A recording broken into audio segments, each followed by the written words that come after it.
So one of the biggest stories to come out of this July 4th weekend is that Kanye West wants to run for president in 2020. But guess what? He can't run for president in 6 different states, including New York. According to Business Insider, the deadline to run as an independent candidate has already passed in these states: New York, Maine, North Carolina, Indiana, Texas, and New Mexico. Anybody in those states that would want to vote for Kanye West would have to technically vote via a write-in ballot. Poor Lizzo. She was having like the most amazing July 4th weekend. Her and a couple of her girlfriends were staying at a mansion. They were sharing on Instagram all of their little twerk videos. It was cute. Well, it turns out that the person that was renting the home to Lizzo was not having it. They actually kicked her out of the house early and used some of the Instagram videos to say that, they felt threatened by Lizzo and that they might cause harm to the owner of the house. So what did she do? She posted a good twerk video letting the owner of that house know that the new house that they're in is much better than his. Late last night, news broke that Broadway star Nick Cordero, he died. He was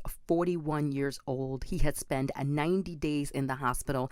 This was all COVID related. Listen, it is still very serious out here. People are still contracting COVID. We have to be careful, wear our mask, wash our hands, and understand that this is not over yet. I love giving these updates when it comes to what's reopening. New York City officially began phase 3 of reopening today. So this is what's open now. We have nail salons, tattoo parlors, spas, and tanning salons. Those are all reopened. Plus, outdoor activities like basketball, tennis, and volleyball can begin.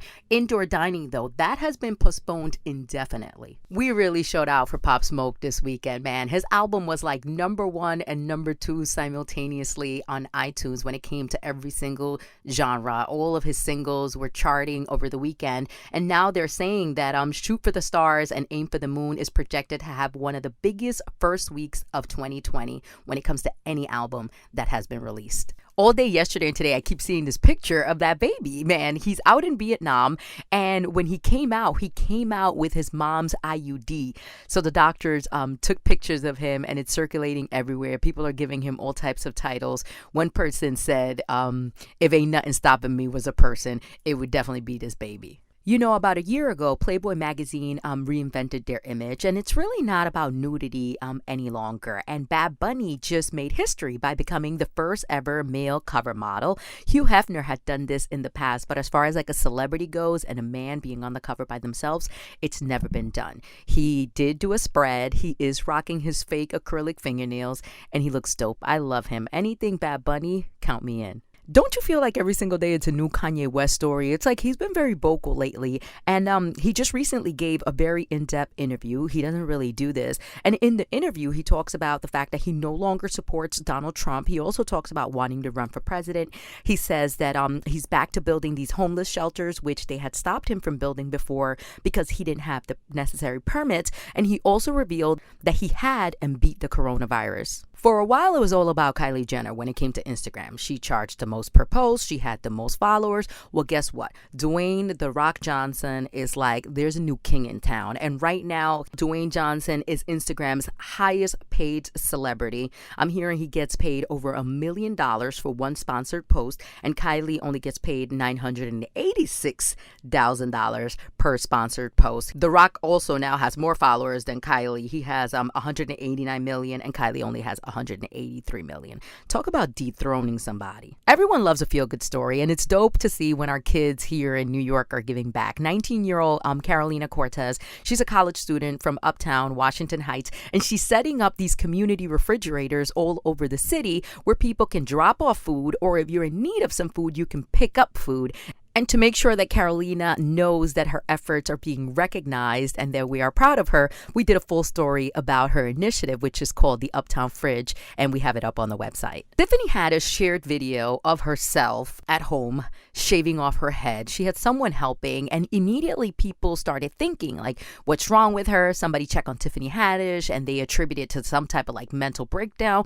What turns out, Tiffany Haddish is doing perfectly okay. She'd just rather have that freedom of not having, any type of hair to care for. She says her neck was hurting her. Now she feels much more aligned, and she'll be able to work out every single day without having to sweat out her hair. If you love yourself some TikTok, you better go ahead and use it all up while you can, because the Trump administration is thinking about possibly banning TikTok in the United States. And Donald Trump hinted that this is a way of actually punishing China for the coronavirus outbreak. Yesterday afternoon, Mayor Bill de Blasio spoke out about the reopening plan for our schools.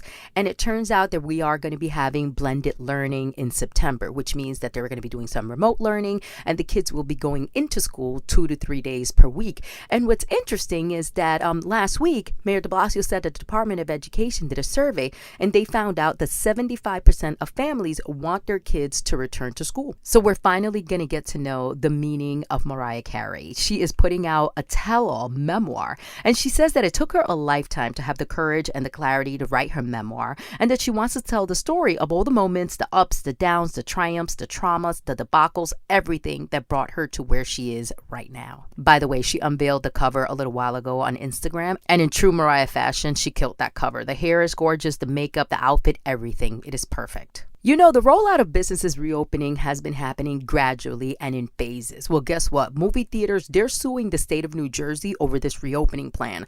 The movie theaters are saying that it's not fair that other businesses get to reopen, but the movie houses are still shut down. This story really breaks my heart. It is so sad. Right now, there is a search underway for Glee star Naya Rivera. She rented a boat yesterday to go onto a lake with her son, who is 4 years old. They went out into the water, and hours later, other boaters found her son asleep in the boat that she had rented, and she was nowhere in sight. TMZ just sent out an alert a little while ago saying that they are presuming that she has died from drowning. So today's a good day. We got the nominations for the 2020 and National Radio Hall of Fame inductions. And big congratulations to you, Angie. Big congratulations to the Breakfast Club. You're both up for nominations. And I really wish we could do a crazy campaign where all the fans can vote. But it turns out that both of your categories, the voting is done by industry voters. You know I love me any type of story that's weird and off the wall. Do you know that Staten Island was spending nearly $7 million a year